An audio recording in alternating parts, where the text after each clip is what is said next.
Hello friends, welcome to my YouTube channel. Hope you are doing well at home. In our previous video, we have discussed about the reproduction and its type. We have also discussed about asexual reproduction and its types such as binary fission, fragmentation, budding, sporulation and regeneration. Now, today in this video, we will discuss in detail about the sexual reproduction. Sexual reproduction.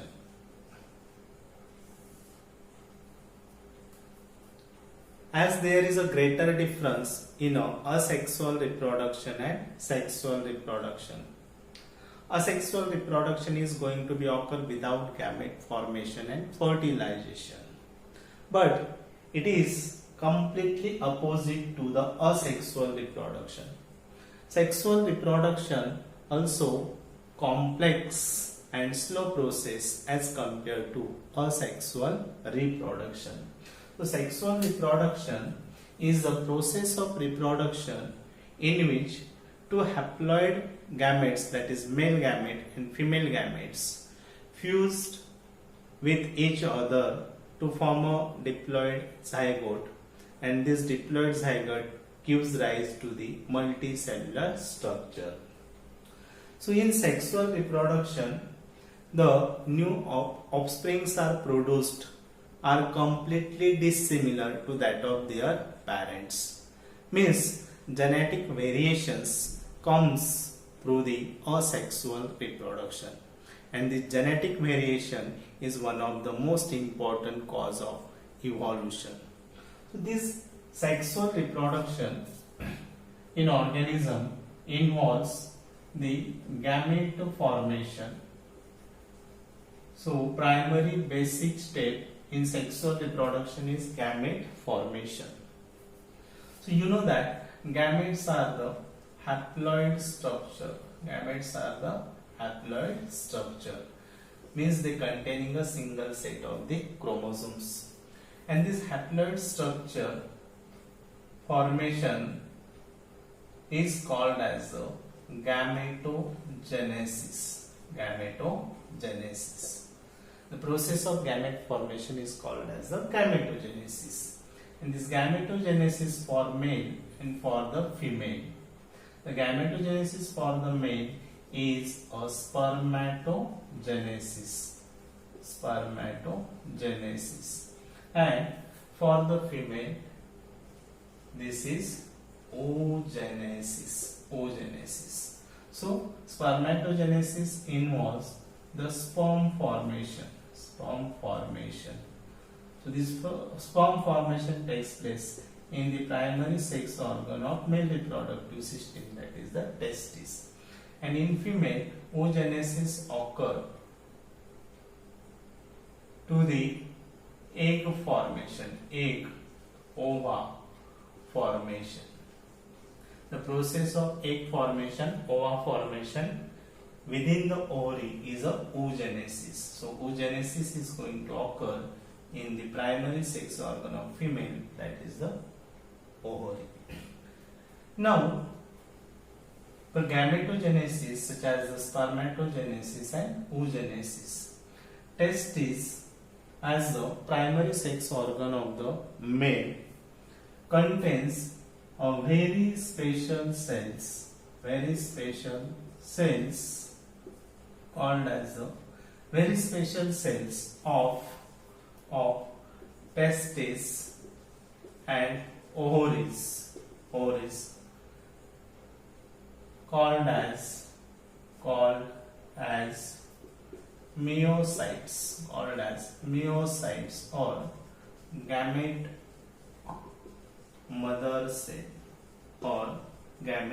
mother cell.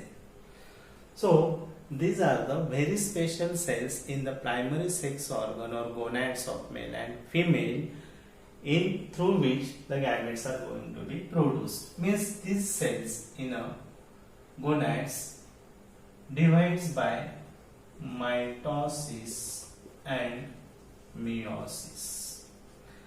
When they divide by meiosis, they gives rise to the haploid structure, that is the gametes. Gamete is haploid. It contains a single set of chromosome. Gamete formation is followed by the fertilization. Fertilization. So fertilization is also called as syngamy. Syngamy. Fertilization is also called as syngamy. So what is fertilization?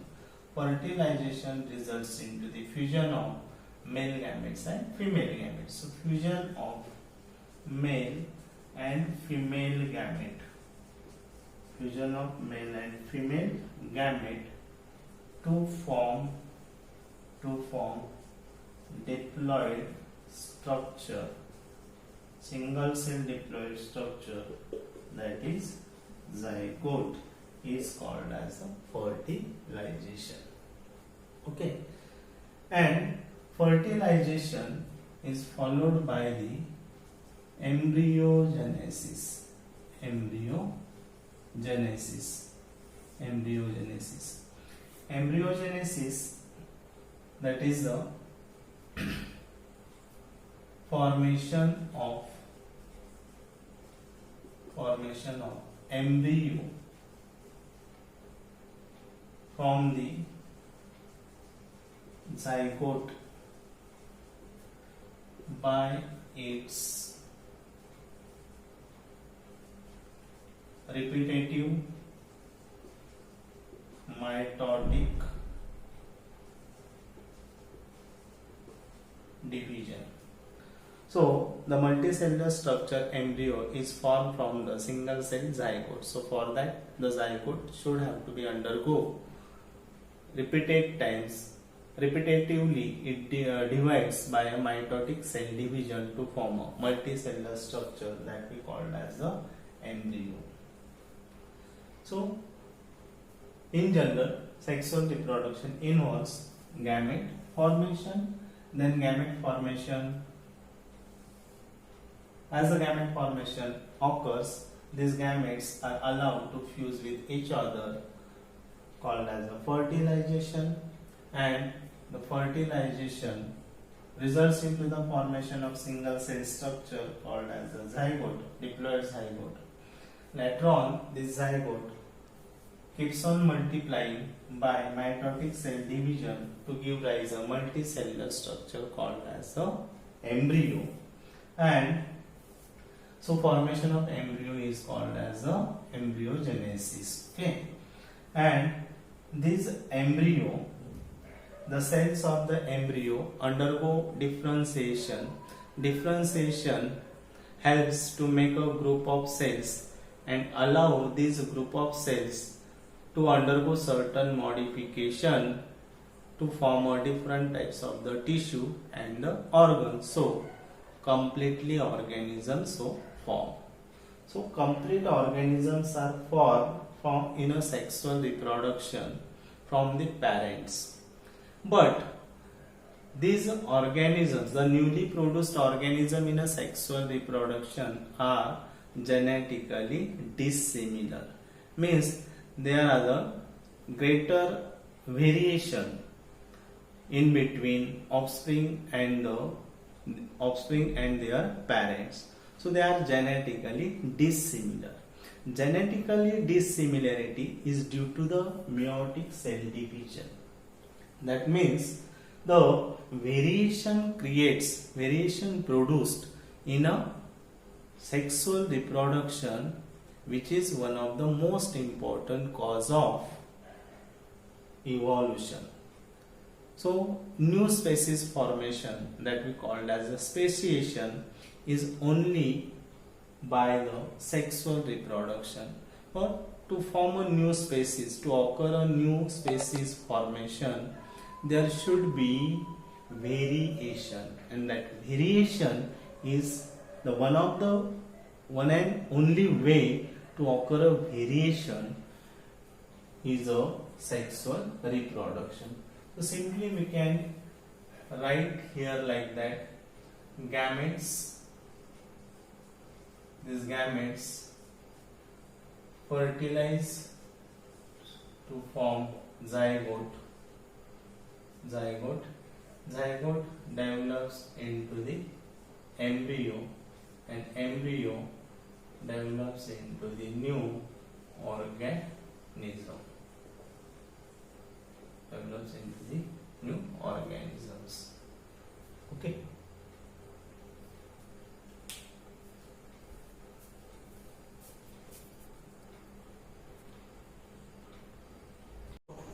There are different phases.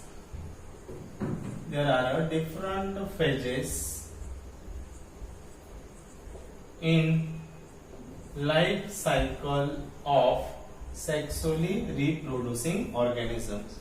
So we want to know about the different phases in the life cycle of sexually reproducing organisms.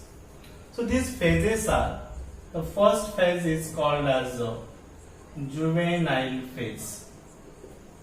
Juvenile phase is the initial phase of life cycle, or in which all the organisms should have to undergo certain stage of growth and maturity before the sexual reproduction. So whatever the changes occur within the organism before the sexual reproduction or before the reproductive phases, or this period of growth before the sexual reproduction or before the reproductive phase, is called as a juvenile phase. So the juvenile phase is actually period between the birth and reproductive phase. Period between the birth and reproductive phase is called as a juvenile phase. The juvenile phase in plants is also called as the vegetative phase. Okay. Juvenile phase in plant is also called as the vegetative phase. Juvenile phase is followed by the next one phase called as the reproductive phase. So end of juvenile phase is the beginning of the reproductive phase, and this reproductive phase characterized by many morphological and physiological changes. Reproductive phase is marked by many morphological and physiological changes in the body of an organism. Okay. Now, this reproductive phase in a plant is marked by the appearance of flower. How this reproductive phase is marked in a plant? So in plants, the reproductive phase is marked by the appearance of flowers. Flowers are not only to bring a beauty to the plants. They are mainly meant for the purpose of sexual reproduction. So once the plants enters into the reproductive phase, they produces the flower as a reproductive organ of their body. But now,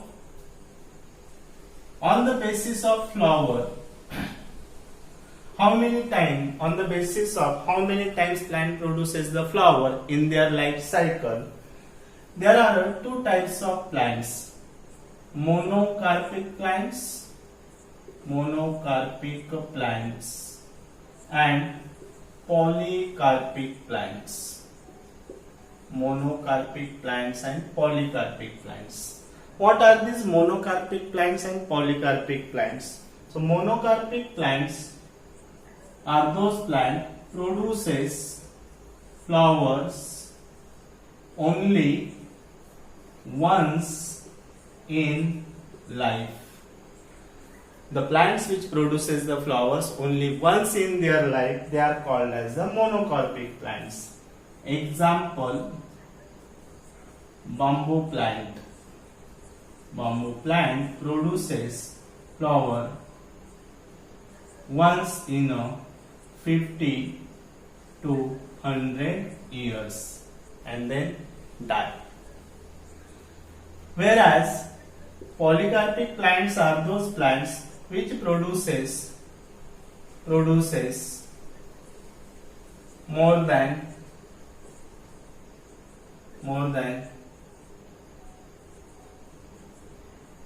produces flowers more than once in their life.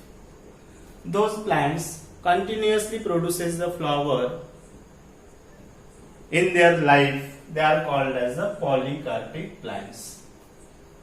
Another example I want to tell you about the monocarpic plant is the plant that recently flowered in September-October of 2006. It is the Strobilanthes. Strobilanthes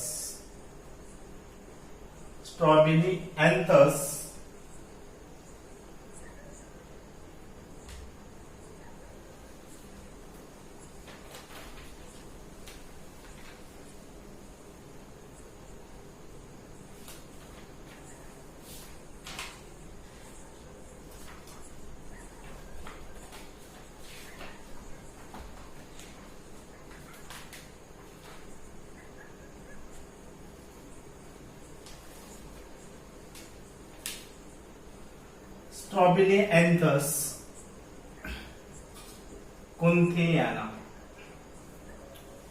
So the another example of monocarpic plant which recently flowered in a September-October of 2006 is a Strobilanthes kunthiana, and its mass flowering in the hilly region of Kerala, Karnataka and Tamil Nadu forms a blue stretches and which attracts the most of the tourists to there. So this is a Strobilanthes kunthiana. If we talk about the animals,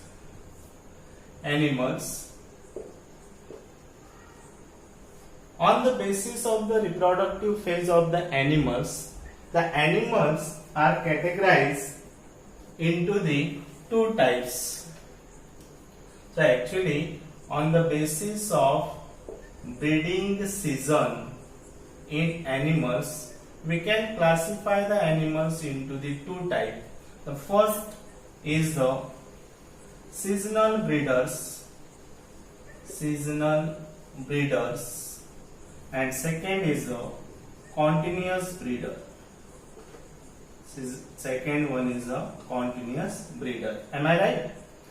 So, animals on the basis of breeding seasons in their reproductive phase are of two types, seasonal breeders and continuous breeder. Now, pay your attention here and try to understand what is seasonal breeder and continuous breeder. Okay? So, seasonal breeders breeds only in a particular season. Do you know the example of seasonal breeder? Okay, I will tell you. For example, birds lay the eggs in a particular season in a safe environment. They lay the fertilized egg, and after completion of the incubation period, the young ones hatch out from the eggs. Okay. So seasonal breeders are the organisms which breeds only in a particular season. Example, birds. Now we have a second category of animals on the basis of their breeding season is a continuous breeder. Continuous breeders breed continuously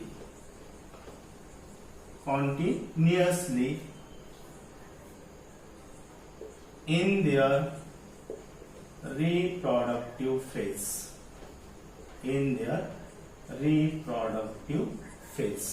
So continuous breeder do not requires a specific season or particular season. They are able to produce their young ones in any season or in any season. Okay, so we have two types of animals, that is the seasonal breeders and the continuous breeder. Now, in case of the continuous breeder,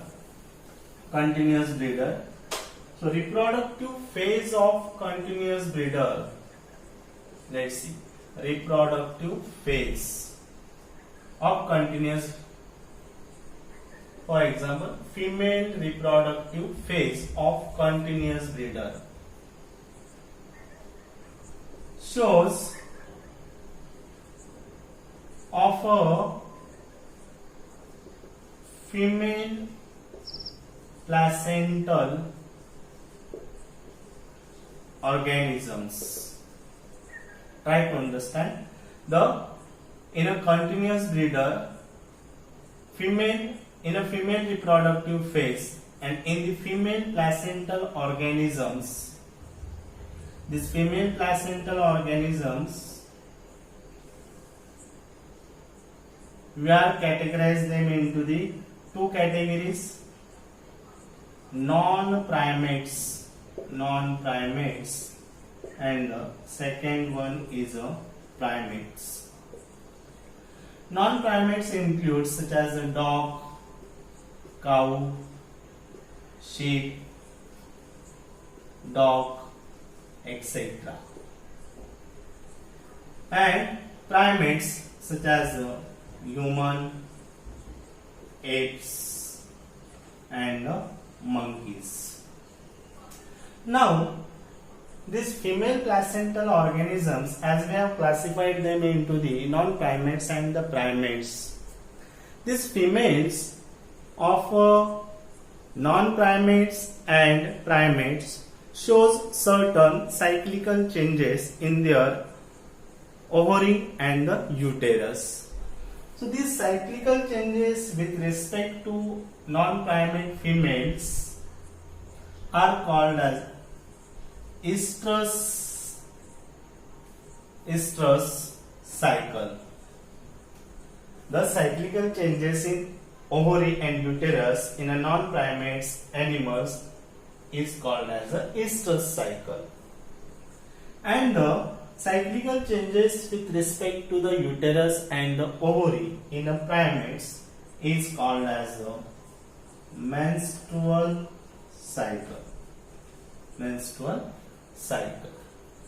Okay.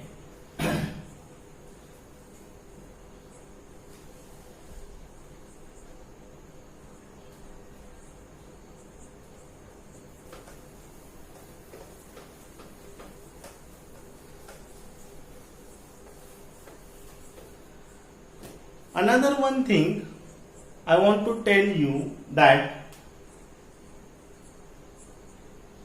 the vegetative phase,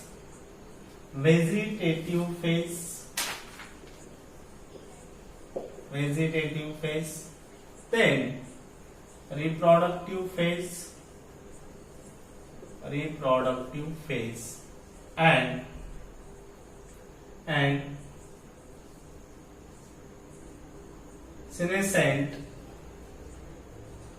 senescence or aging phase can be clearly seen in a annual and biennial plants. we know that plants are categorized on the basis of their life cycle into three categories as annual plants, biennial plants and perennial plants.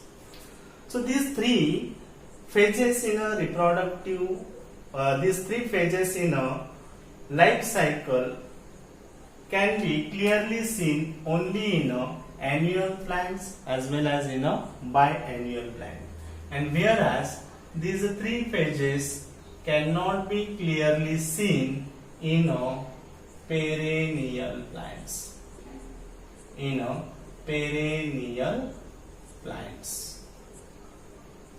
Okay. Now move to the next part of the chapter, that is events in sexual reproduction. So let's see events in sexual reproduction.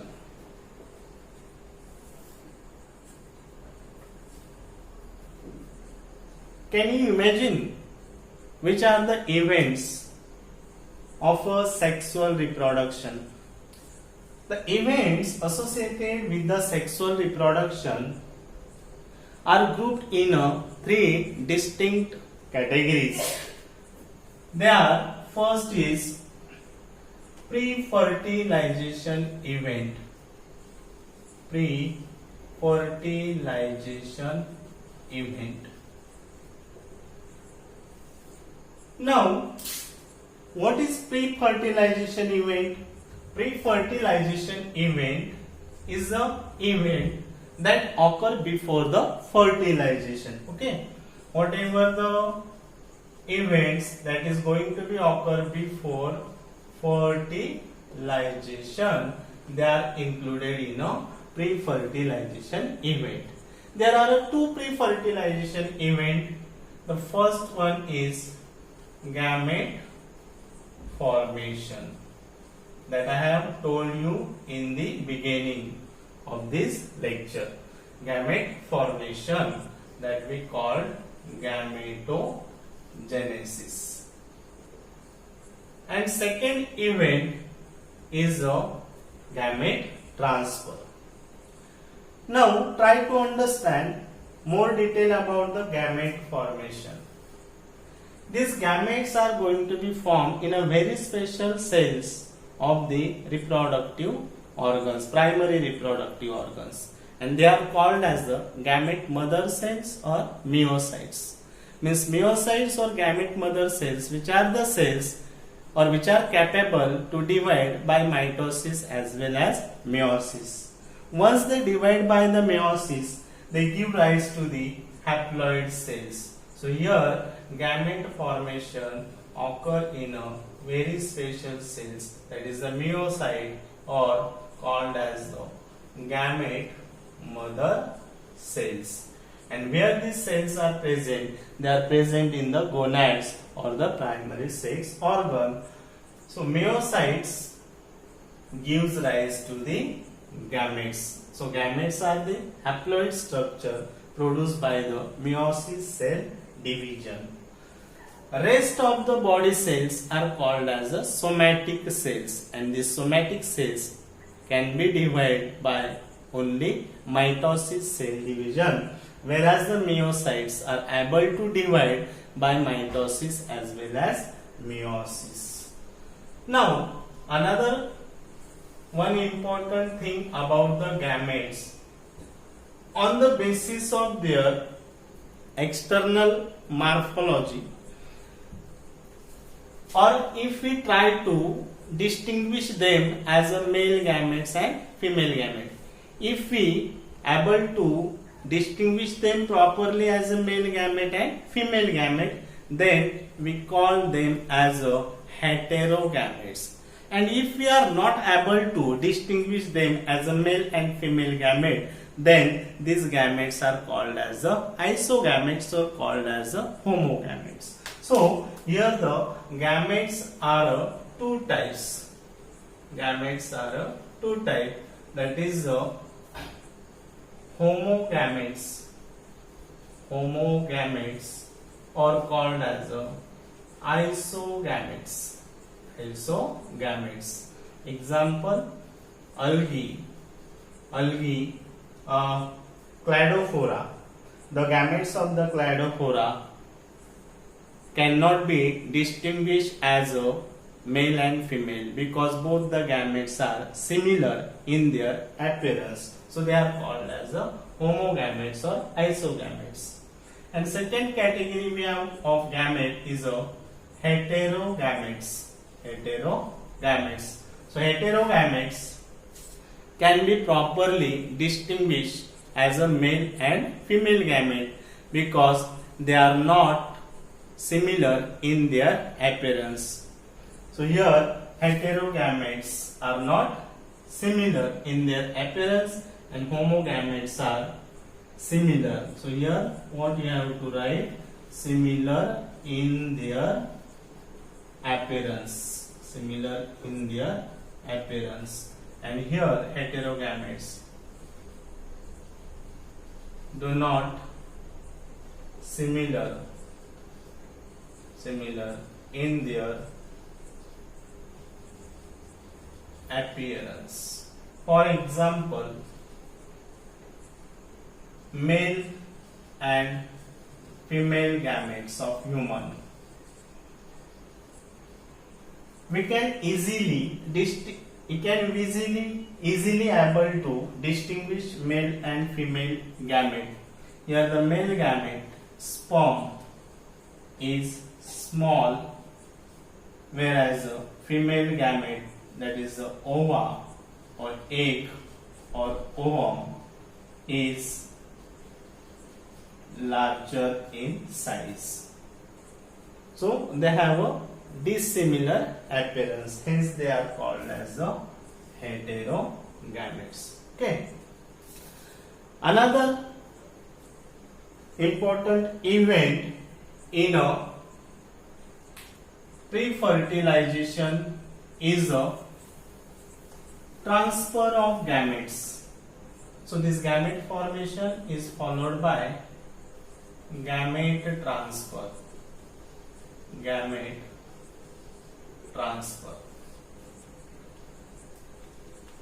Now, why this gamete transfer needs in a sexual reproduction?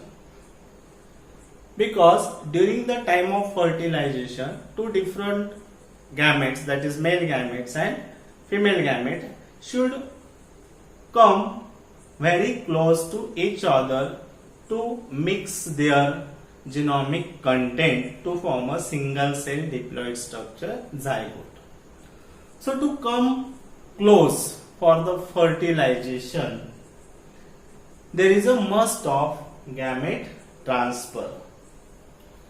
Now, you know that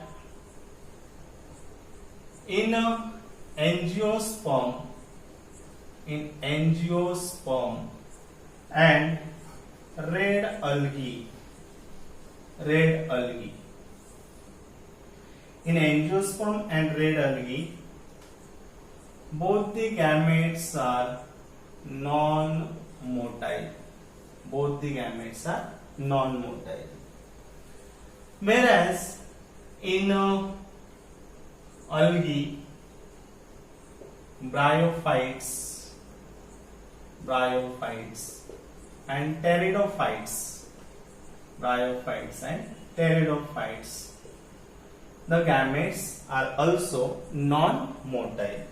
So now how they will come close to each other if they are non-motile?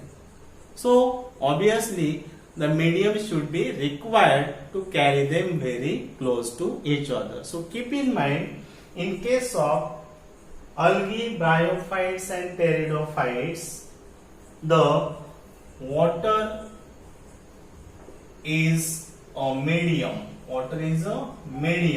Through which both the male and female gametes are going to be come very close to each other for the fertilization. And in case of angiosperm, the pollen tube formation occur during the time of germination of pollen grains on the stigma. So this pollen tube that we called as siphonogamy. Siphonogamy. So pollen tube in case of angiospermic plant carry the male gametes towards the female gametophyte for the fertilization. Okay, understood this? Now pre-fertilization event is followed by the next one event, that is the fertilization. One of the most crucial and important event in a sexual reproduction is the fertilization. You very well know that now. What is fertilization? Fertilization is nothing but the fusion of male and female haploid gametes. Fusion of male and haploid gametes to form diploid zygote. To form a diploid zygote. And zygote develops into the embryo. So now this fertilization, if the fertilization is going to be occur outside the body, or sometime in most of the animals the fertilization is going to be occur within the body, means fertilization can be takes place outside the body as well as inside the body.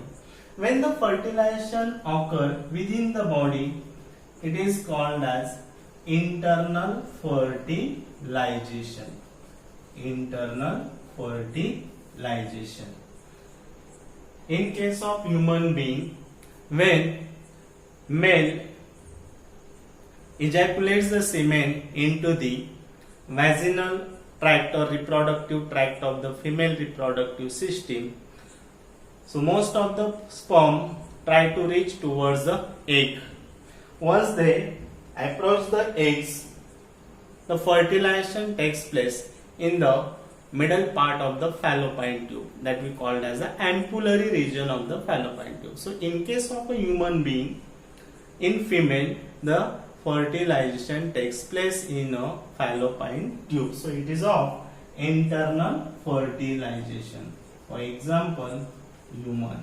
Okay. And second type of fertilization is a external fertilization. External fertilization. External fertilization mostly seen in case of amphibians and fishes.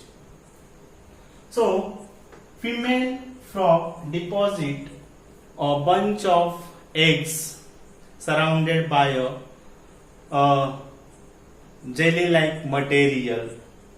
So this bunch of eggs, as released by the female into the water, the male releases the sperm over the bunch of the eggs and fertilization occurs. So here, in case of amphibians and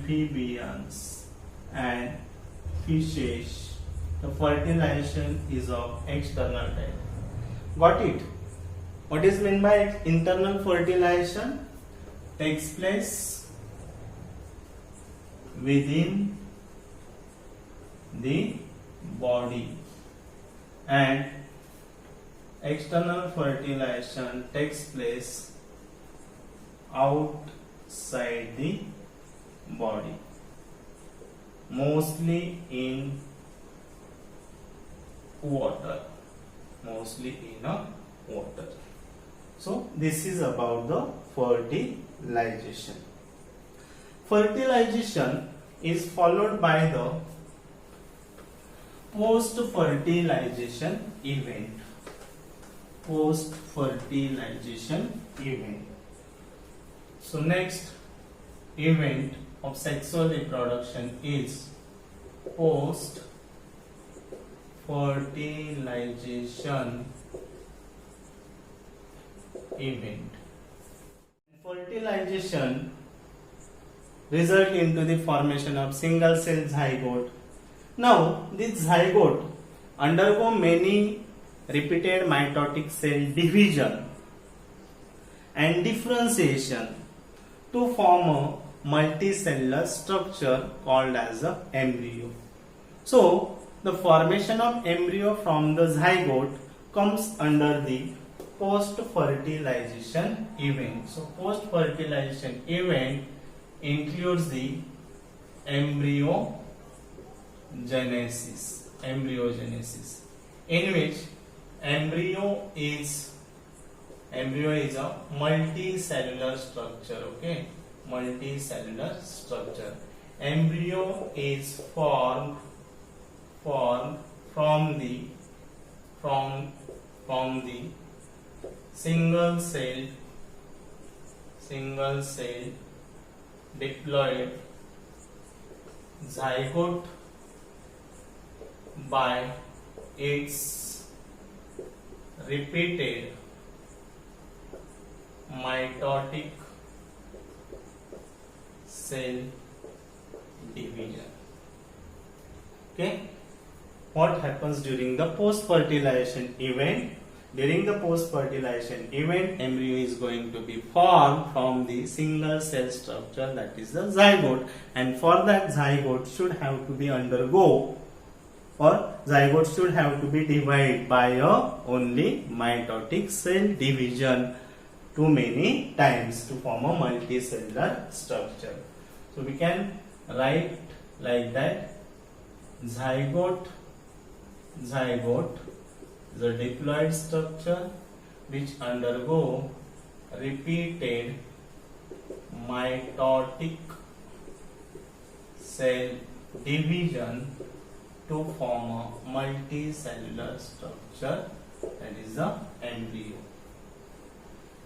Now embryo, another one step is there, that is the differentiation of a cell. So this differentiation during the repeated mitotic division of zygote forms many cells. So this differentiation helps to make a group of cells and to allow them under a certain modifications to form a particular type of tissue and organ. So by the differentiation of cell, the different types of the tissue, and from the tissue different types of the organs are going to be produced to form a complete organism. This is a post-fertilization event. Okay, thank you.